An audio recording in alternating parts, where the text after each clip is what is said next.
McConnell came into being because of the manufacturing of the B-47 in Wichita. Seattle couldn't handle production, so they reopened Plant 2, which was the B-29 production during World War II, and started building B-47s here. McConnell actually started around 1941, where they actually had military members actually serving here. There were like 6 aircraft at the time. And from there, they took on various roles from bombers, fighters, tankers. And we've had missiles, and so I think just the transition from one mission to the other is the biggest thing I've seen change. If I'm not mistaken, the 22nd came here in about the 1994 timeframe. Of course, in all of our local newspapers, 3 joined the Air Force together. So I think that was the reason that they might have had a little edge in getting McConnell Air Base named after them. The air refueling, as we know it today with boom type refueling, was developed here in Wichita by an Air Force representative and a Boeing test pilot, setting down after they'd been using the hose and reel method all day in testing. They sat down and said, there must be a better way.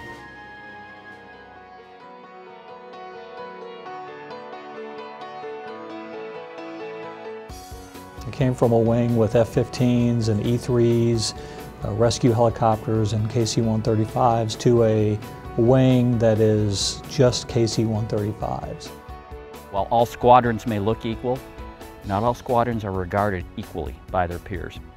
And initially I thought that that was a single mission, single role wing, but after getting here I realized it is quite diverse. You do develop a reputation, and the reputation of the 184th Intelligence Wing delivering Predator and U-2 is outstanding, and that is a reflection of and a driver for pride. I live right down on the departure and approach end of the airport, and I didn't know that when I moved in, but when planes fly over, I'll be talking to my neighbors. They love it. They look at it as the cliche sound of freedom. I never come on base, I never come to an activity without feeling a tug at my heartstring or a tear in my eye. And that's the difference. There is just a genuine appreciation for the military. I don't see that. I think it's unique. It's just to me, a very emotional experience. It's a big wing, and it takes a team effort to be successful. And the team is much bigger than you might imagine. Everyone wants to talk about the $500 million that they impact in the community, but I think just getting to know people that protect my freedoms make it very important to me that the base is here. The people that get up every day with the goal of protecting our freedom. We know that freedom isn't free. It takes your community, your politicians, your families, civilians, contractors, guardsmen, reservists, all working together to be productive. Both organizations are dependent on each other's success. Neither one of the organizations is going to succeed at the expense of the other. We both need the 22nd Air Refueling Wing and the 931st Air Refueling Group to succeed. Probably the best achievement of the 931st during my time was we were an experiment.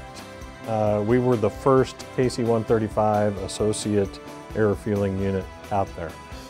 We can help, the 22nd helps us. The community helps us in any way we need as well. It's a joint effort from the civilian areas to on base and everything else. Once you leave the service, you don't remember so much the difficulties that you had. Instead, what you remember is the successes that you had.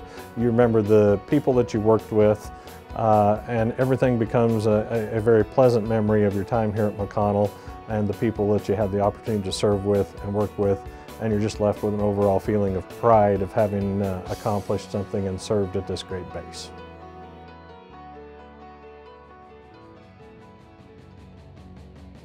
Here, still the Wild Wild West. The mission at McConnell: provide air refueling support to the warfighters downrange.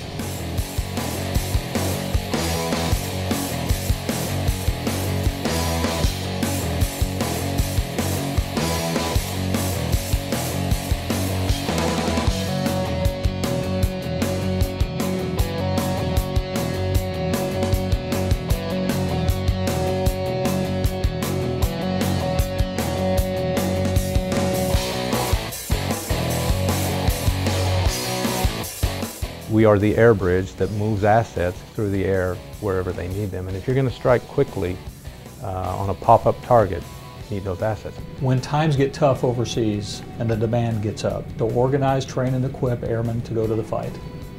That's our mission. There's all kinds of things that tankers do, but McConnell has it all. We have tankers that refuel each other, RTs. We have multi-point refueling tankers as well as boom refueling. Special ops refueling to night ARs. They have a nav school here. We have 63 airplanes out on the ramp. What that does is give a huge tanker presence, and that's why it has so many mission sets. So even within the tanker mission itself, it is very diverse. Force extension. It's what enables the United States military to project our presence anywhere in the world rapidly. The tanker allows you to have a leaner, more mobile force without having to have the basing access that you might need around the world. You cannot get a fighter from here to Hawaii or here to Europe or even here anywhere in the Pacific without either stopping along the way or refueling. We've conducted missions from the United States all over the globe without the aircraft ever landing. 9/11 pops up, we decide we're going to go into Afghanistan. B-1s leave Whiteman, they fly a 39-hour mission over and back, and they get 6 refuelings from pop-up refuelings all the way there so that they can rapidly go over, engage, and make it back home. If you ever hear of something that pops up and you see a mission where something happened, forces were deployed there rapidly, chances are there was a refueling or two involved in getting there and getting them back.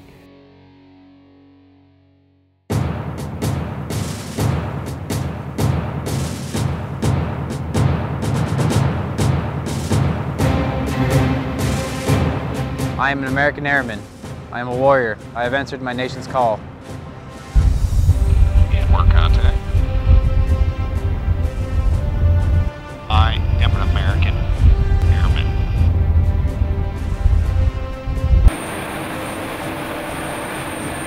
My mission is to fly, fight, win. I am faithful to a proud heritage, a tradition of honor, and a legacy of valor.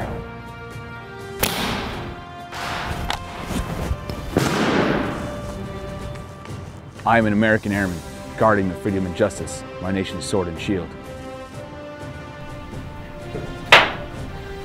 It's Sentry and Avenger. I defend my country with my life. Flight! Halt!